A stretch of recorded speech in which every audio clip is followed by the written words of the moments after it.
Welcome to Canonical. I'm James Shao, and I'm joined by Ed Darris and Sam Spieler.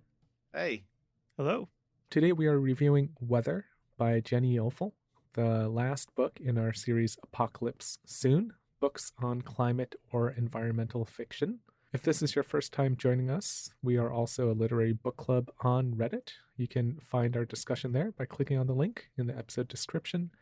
If you'd like to support us and your local bookstore, you can use our bookshop.org link. That's also in the episode description. At the bookshop store page, you can find books for our book club and other books that we recommend. You can also find us on social media at Canonical Pod. Next week, we will have an in-depth discussion of this book. We hope you'll join us for that one as well. So Jenny Offill, this is her third book. She also wrote 5 children's picture books, one of which, by the way, is called Sparky and is described as the best damn sloth-related picture book I've ever read by the School Library Journal, and I think they know what they're talking about, so check that out for sloth-related picture books. She went to UNC Chapel Hill, I think, with Lydia Millet. It's not explicitly stated anywhere, but I think they were contemporaries at UNC Chapel Hill, right? They didn't know each other. Offill said in an interview that she thought Lydia was really cool, maybe too cool to hang out with her. Oh, Well, it's like how you stalked me in Davis. Yeah, exactly like that. were they both creative writing people? Because Lydia Millet, I think, was a creative writing major. They both were in the same circles. I don't know if they had the same specialization in the English department, but I do think that they were reading each other's work at the time. Oh, but they that's weren't nice. friends at the time. Yeah.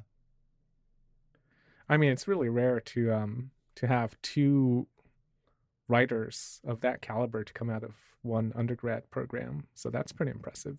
Her second book, The Department of Speculation, I believe, was very highly regarded, and after reading this book, I'm actually really interested in reading that book. I think that book was even more highly regarded than Weather, and I like Weather quite a bit. We'll get into that in a bit.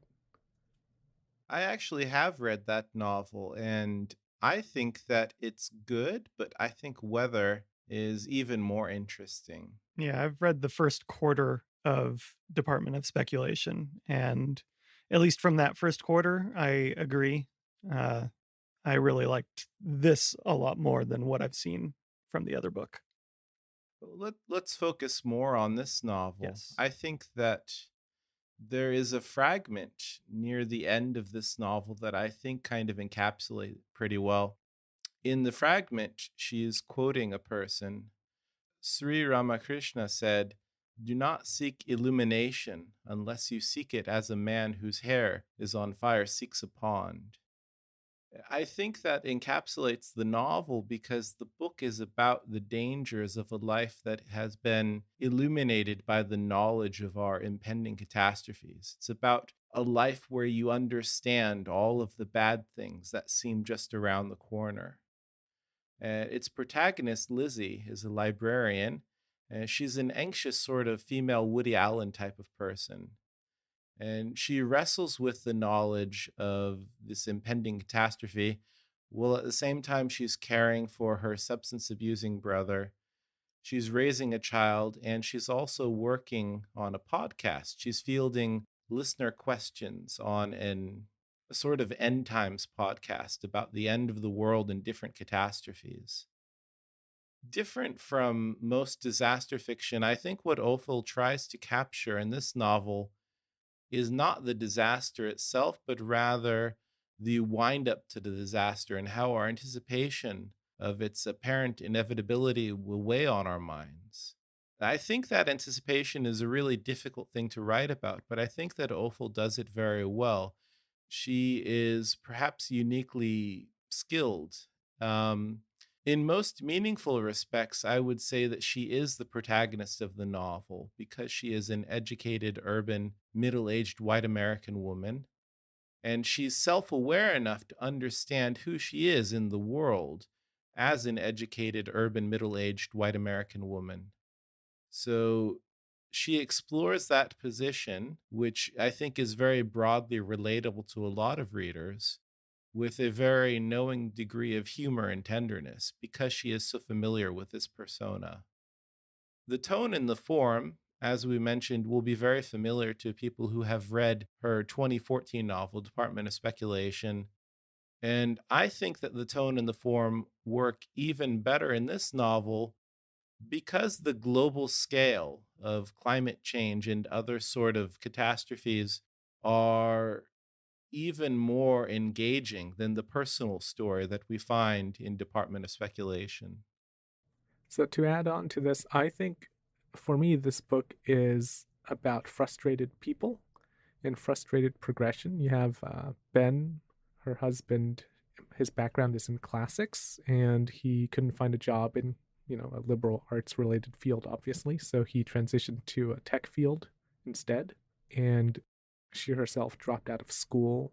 And they're not the only examples. You have people throughout the book whose forward progression has been interrupted by one thing or another, and they seem kind of mired in their present circumstances. Yeah, they're not their imagined best selves. They're in some kind of limbo. Um, Very broadly, I would say that this is a very intelligent short novel. I really enjoyed it a lot, and I think that its fragmentary structure is very well suited to its content. It shows a disinterest in plot, and instead it focuses on psychologizing the protagonist in what I would think of as kind of a cubist style. It shows us a little bit about Lizzie from every angle. And this style, I think, works for me to capture a portrait of how we live in our modern times with the knowledge that we have destroyed our home. And I think that that's very interesting. It shows a portrait of a character, it shows a portrait of a mind, but there isn't much movement in the novel. I would say that nothing really moves substantially, but still, if you can understand that the novel isn't meant to do that, I do think that you can get a lot out of the novel. Yeah, I agree. I feel the same way. I really enjoyed this novel. She has this way of walking a fine line between sardonic and charming. Like she's not too flippant, she's not too caustic. She's humorous, but she's not too humorous or too serious. It's never too much of any one thing. She does that well, compiling a bunch of different fragmentary ideas and stray thoughts into a very short novel. Yeah, the humor works because it tends to be observational humor, and this is an observational book. So it just works with the humor. It doesn't stick out in any way.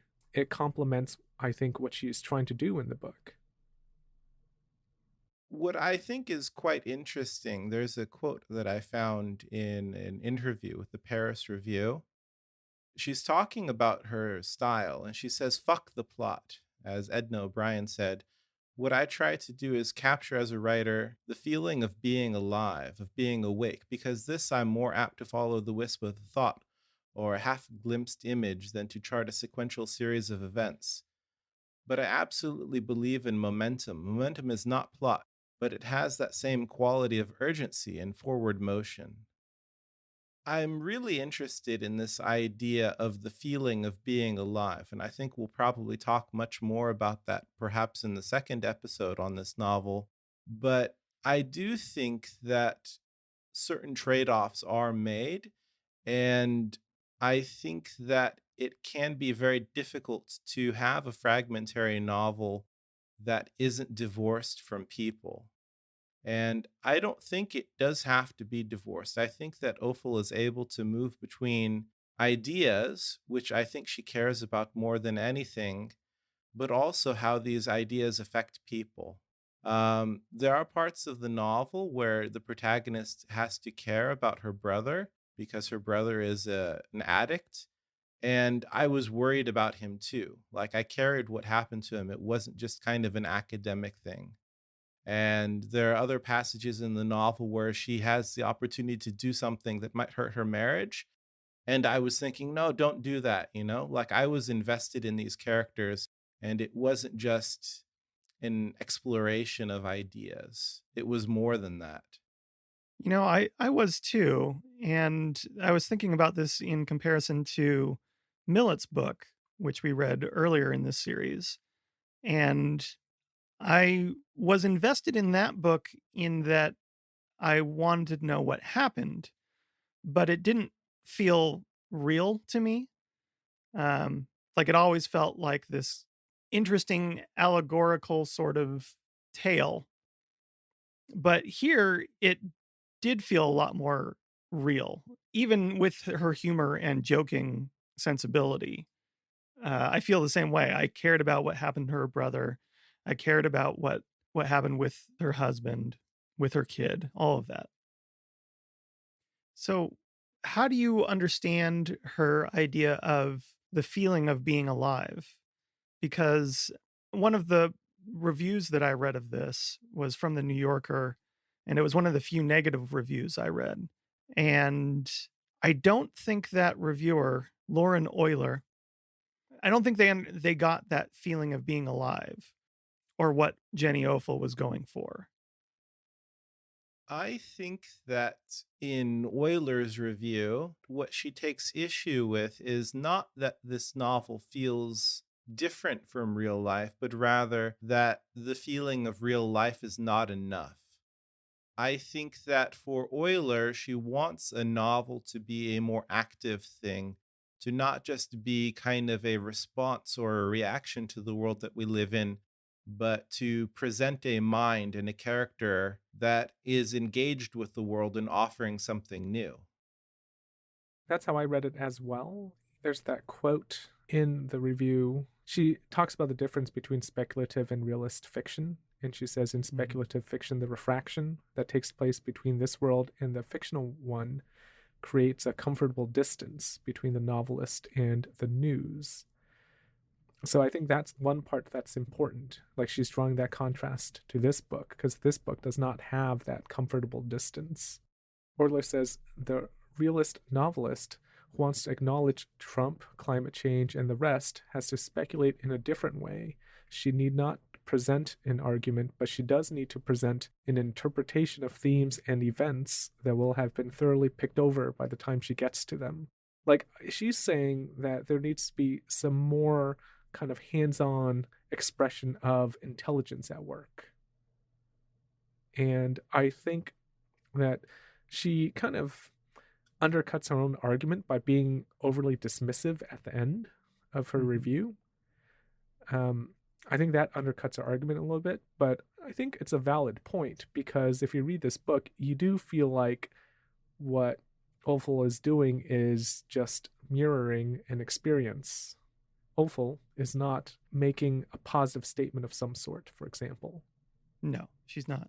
But one of the things I took issue with in that review is that to me, Lizzie, the main character here, to me, she's the question that needs to be answered rather than the answer that the novel is presenting. Yes, she's reflective of what's happening in the world.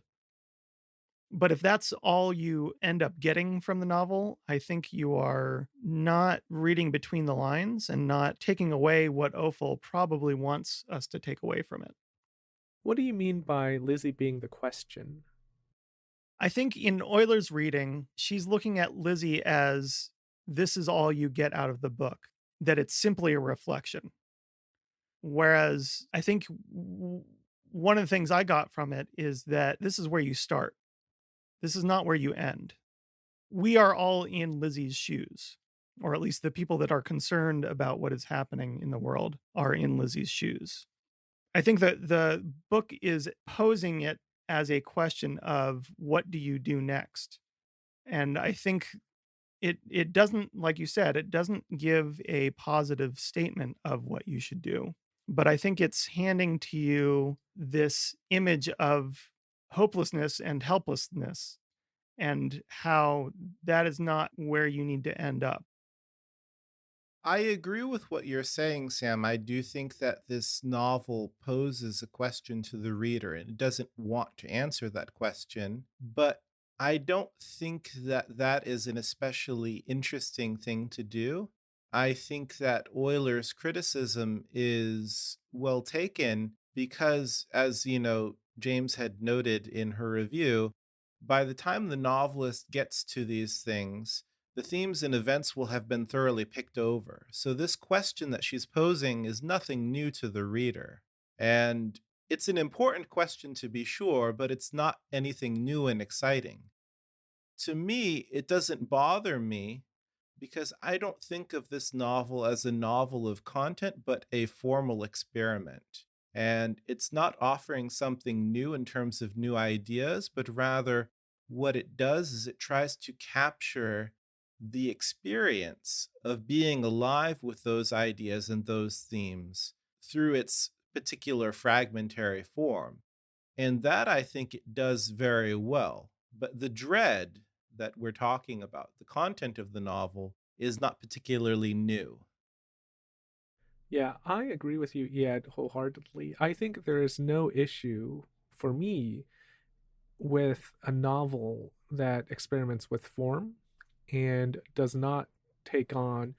I think what she wants is an argument of some sort or some kind of reasoned portrayal of ideas in a novel, like that's more cleverly arranged and posited. I don't think a book has to have that. And I think Euler is saying a novel has to have that. So for me, I'm totally fine with this book being a work of formal experimentation. Another thing that I think distinguishes this novel from just being a mere reflection is that it is about hypocrisy at some level. And it works to my mind because it's something that we are not always shown. The protagonist of the novel is self aware. She's a hypocrite, but she knows she's a hypocrite. She cares deeply about the state of the planet, but she rejects being a hippie. She talks at several points in the novel about being a hippie because she dislikes the aesthetics of that lifestyle or that type of persona. To my mind, this concern for personal aesthetics in this level is a luxury. It's like driving your own car or using air conditioning. I don't think that Opal valorizes this or excuses this point of view, but she invites an examination of it. And I think that the reason why that examination is important is because it's a difficult thing to look at. It's both difficult in terms of dealing with whether or not we can afford to be the kinds of people that we want to be now that climate change and other catastrophes are on the horizon. But it's also difficult because you need to get into lived experience in order to understand this kind of hypocrisy. And I think that's why the formal experimentation is important. So, yeah, you mentioned earlier that you thought there were quite a few ideas in this book. What kinds of ideas did you see? I don't think that there are any particularly complicated ideas. I don't think that there is a particular worldview or kind of totalizing theory, but I think it's mostly kind of a factoid sort of ideational content. It's the kind of content that emerges from somebody who reads a lot on the internet and browses Wikipedia a lot. And that sounds critical, but I don't think it's necessarily dismissive because I do think that there are a lot of people in the world like that who do spend perhaps too much time on Wikipedia, myself included. And I think that this novel really works well to focus on that type of activity. Yeah, there's this feeling of snippets of information that you can see as kind of like social media, but I don't think it's social media exactly. In fact, I don't think this character really has much to do with social media and is rather against it. It does have that very disjointed feeling of flitting between concepts. In fact, I've read in several places that that's part of how Ophel writes, is that she learns scraps of information, she jots them down somewhere, and so she ends up having this mess of random notes that she pulls from. In one sense, somebody might say that it's not a particularly engaging way to write because it feels kind of like dilettantism. She's not especially engaged with anything. She just kind of flits from one thing to the next. And I really think that this is perhaps the only place where a reader might struggle with this novel is that it doesn't feel committed to anything. It just feels like somebody who has a little bit of everything, but no particular attachment to anything. And besides showing that, which again, I think is a really important thing to show, I don't know if there's any other value in this kind of dilettantism. Well, again, I think that is the question that gets posed. But I think by the end of the novel, while it doesn't wrap up tidily, I think we get some sort of directionality by the end. Like, I wouldn't say it resolves cleanly, and I don't think it answers that question. But Lizzie, I think, and the other characters, they are moving in certain directions. Maybe not as pointedly as we would like, and not as pointedly as we would like in our own lives, maybe. But I think there is a suggestion that there is the possibility of movement for Lizzie and for anyone that might be moving in this way. So I really, really did enjoy this book a lot. Perhaps I might even say I loved this book. Um, with that said, I think the reason why I love this book is there's one thing that Offill does really well, which is that her arrangement of ideas and her prose works really well together. Like, she's the kind of writer where I probably wouldn't read her for the book, but I would read her for her writing, if that makes sense. You know, like you read Offill because you want the Offill experience. It doesn't, to me, really matter what the book is about. What matters is her writing, her prose. Like her prose, to my mind, works really well. It's very unique. She creates tension by juxtaposing registers and tone. Like she does that in a way that not many writers do. She has this atmosphere of dread throughout the novel, but she kind of cuts that with like a sprinkling of humor that I mentioned before, the sort of observational humor, but also sometimes she would just, throw in an old joke. Um, and every once in a while, she drops in an odd, surprising, sublime image. Like the one that stands out is she writes, "There's a species of moth in Madagascar that drinks the tears of sleeping birds." She'll just drop that in. And it's that kind of what you guys were talking about, where it's kind of like a person surfing Wikipedia, where you just come across this nugget and you're like, oh, like this is really nice. But I don't think that's the point. Like, the point isn't to have this one nugget carry a lot of weight.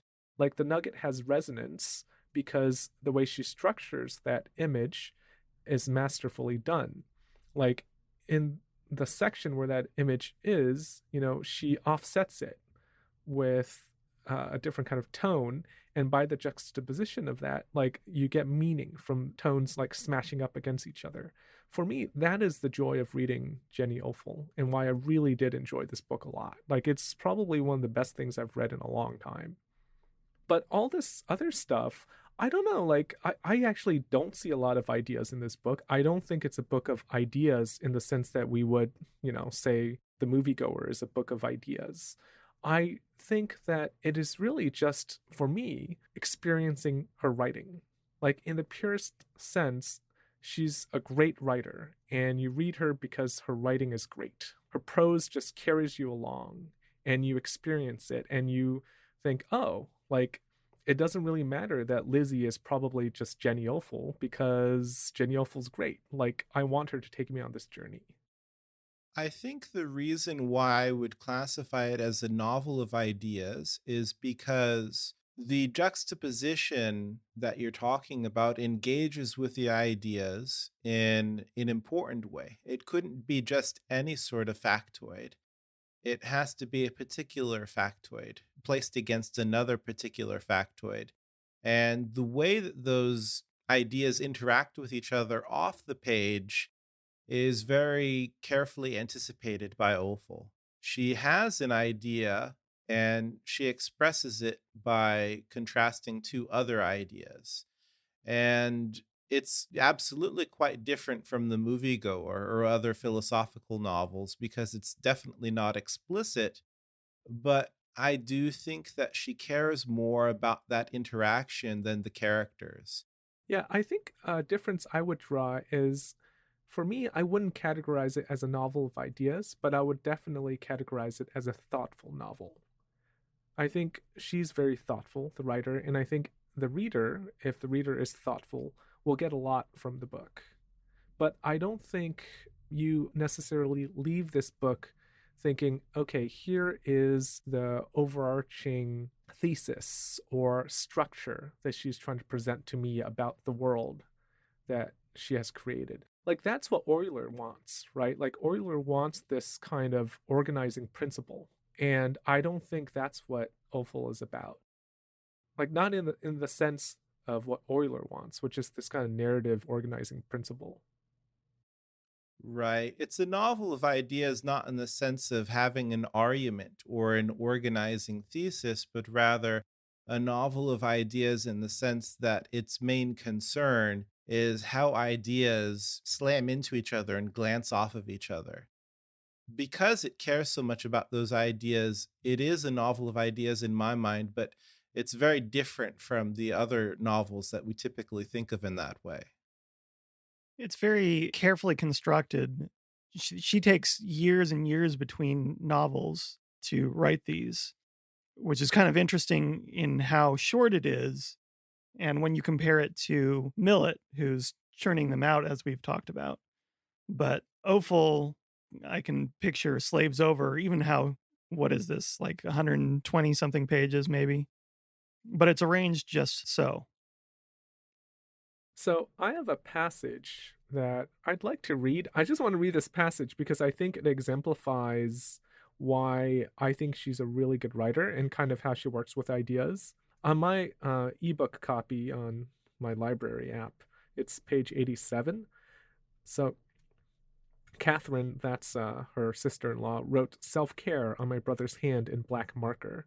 This is to remind him to go outside more, to eat better food, to step away from the computer.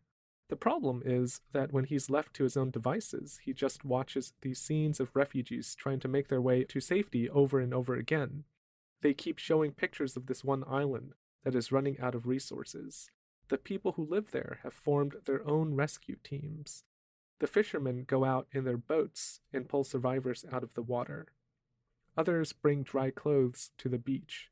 Ben, her husband, told me that in Greek culture it has historically been considered both a duty and an honor to take care of strangers. You can see it with the villagers, the way they go out to rescue people in their boats or bring food to the exhausted ones on the beach. In ancient times, the gods used to test mortals by arriving on their doorsteps clothed in rags to see if they would be welcomed or turned away. Henry has bookmarked this one photograph of a man carrying his child up a hill. The caption said he had traveled with her for days on a dinghy to Greece. Then he walked with her 34 miles to the camp. I don't think I could do that. I don't think I'm strong enough, Henry says. You're not going to have to walk 34 miles with your child on your back, I tell him. But if I did, he says. So this is why this is great. Yeah. First, she establishes that this is an environmental concern, right? Because it's these refugees and they're arriving on this island that's already running out of resources. So it goes to this idea of scarcity. But also it's political, like it's something that's going on right now. At the same time, she elevates it because she throws in Ben, her husband, who's the classicist, talking about how in Greek culture it was a duty and an honor to take care of strangers. So she juxtaposes it with this kind of classics knowledge. And then she elevates it by saying in ancient times the gods used to test mortals by arriving on their doorsteps clothed in rags, right? Which also brings in this question of morality, like what you're supposed to do. And then she layers it with this very personal fear. Her brother-in-law, who, is really worried about taking care of his kid and, has this anxiety thinking he won't be able to do this for his kid, right? All of that is working together in these, I think it's like 5 paragraphs. And she's also, moving the plot along. She's telling him, well, you don't have to do that. You don't have to walk 34 miles. And he's saying, but if I did. So it all kind of circles back to this environmental anxiety again, right? This question of, well, if everything collapses, what can I do? Can I, carry my child and walk 34 miles? Like, to me, this is just masterful writing and Yeah. layering. But just in 5 paragraphs, she hits on all these different notes. She juxtaposes the high and the low, the contemporary and the classic. She elevates it, with some kind of sublime imagery or at least a sublime idea. But it's not really, like we talked about before, it's not really about ideas, but at the same time, it's about the thought process. Like you've experienced her viewing the world in multiplicities. Like she views the world in all these different ways at the same time. That for me is just what makes it absolutely fantastic. And the book is full of these passages. Like this passage is just one of so many where you can just pick it out and you can kind of look at it and think, wow, like she's doing all these different things at the same time. Yeah, she does this really well. It's passages like this that make me want to point to that reviewer, Lauren Euler, and think that maybe she is not reading these things, because this to me answers a lot of what Euler is looking for. Well, let's take a break from Euler bashing. When we come back, we'll talk about who we would recommend this book to and if this book should be reread. We'll be right back.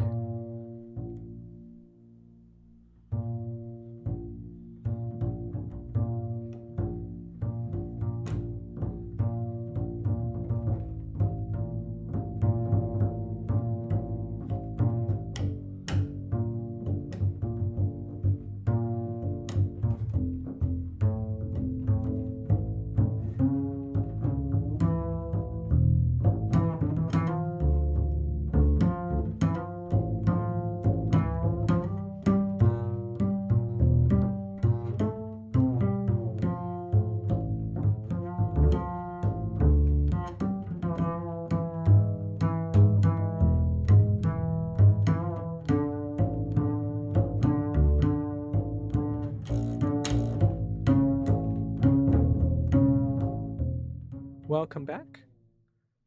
So, Sam, who would you recommend this book to? I saw in your notes that you would recommend it to everybody. And Even once again, 5-year-olds. even 5-year-olds. Wow. Some ambitious 5-year-olds. It's got good jokes. It does have good jokes. That time traveler joke is pretty good. I think, well, maybe too advanced for a 5-year-old, but it's a good joke. They might prefer the sloth picture books, though. Yeah.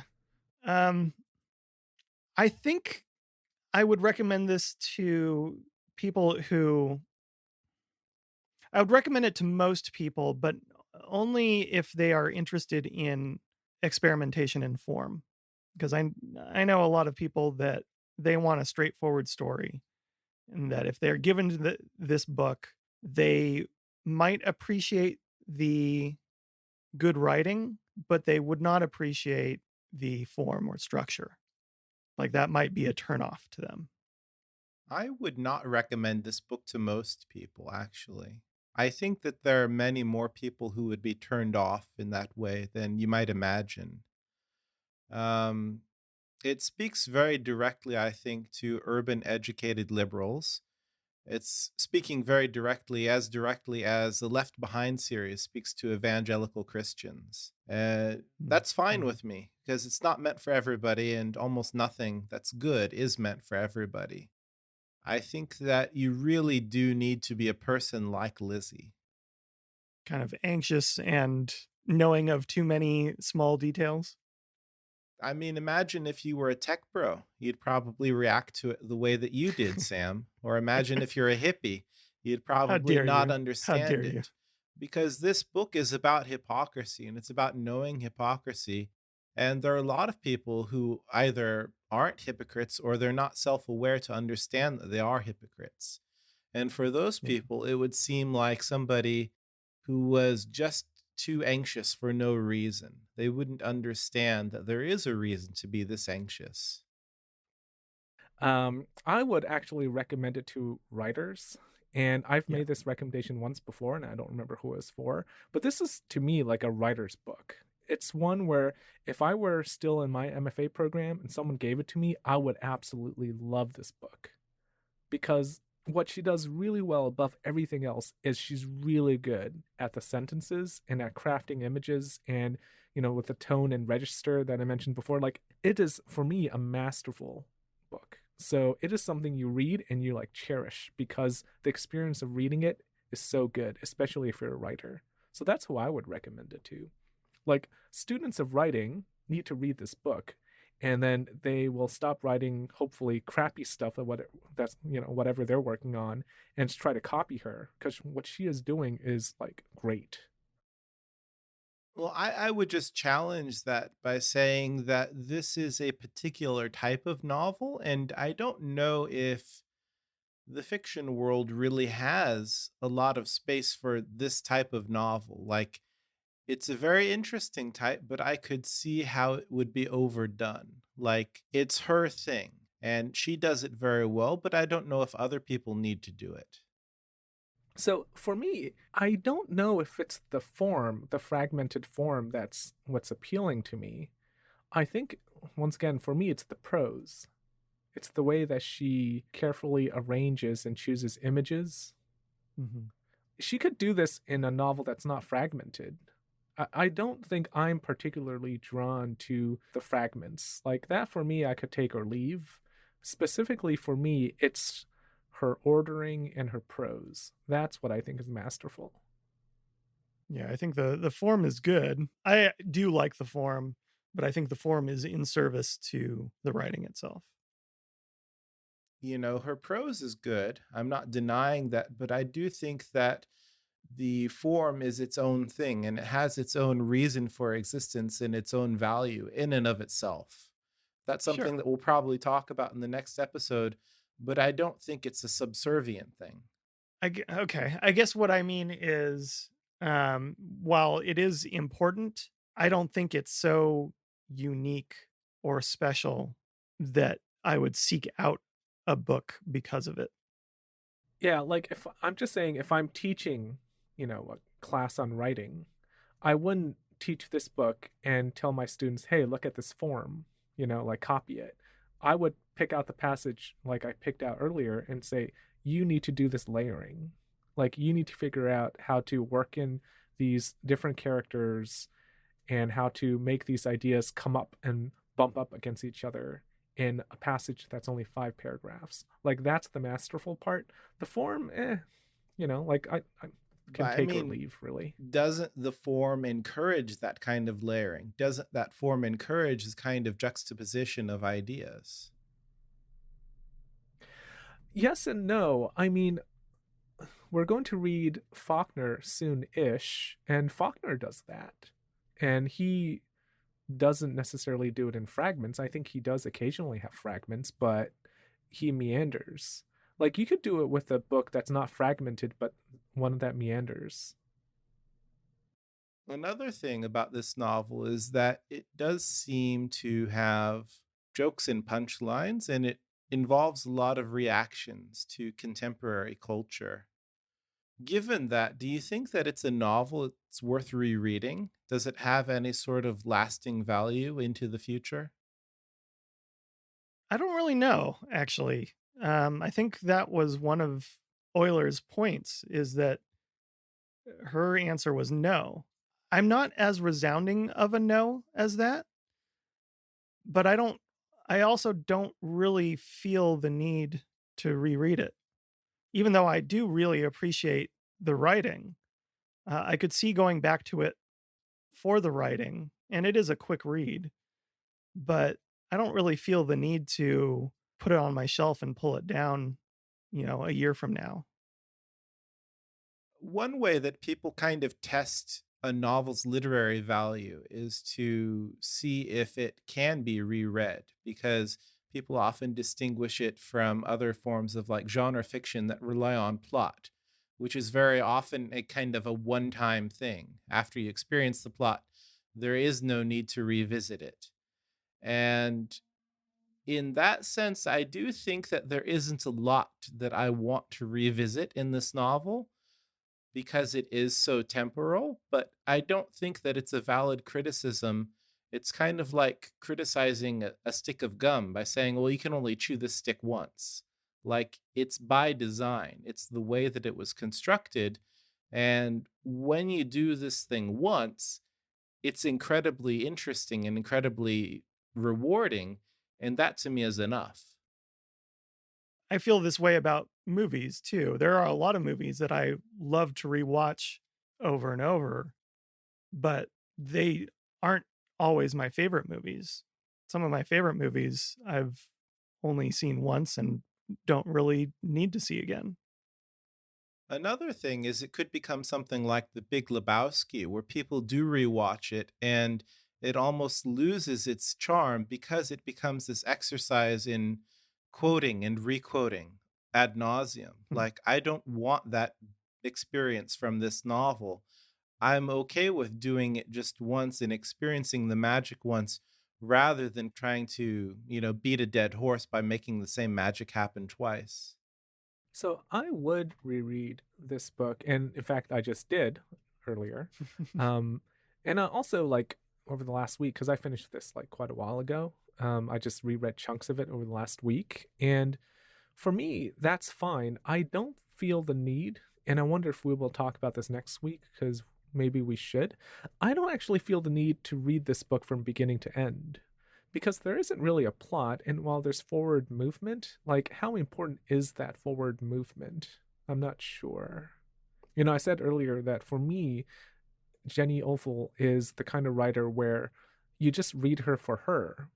It doesn't really matter what book it is. Like, I haven't read Department of Speculation, but I would read Department of Speculation, or I would definitely read her next book that comes out.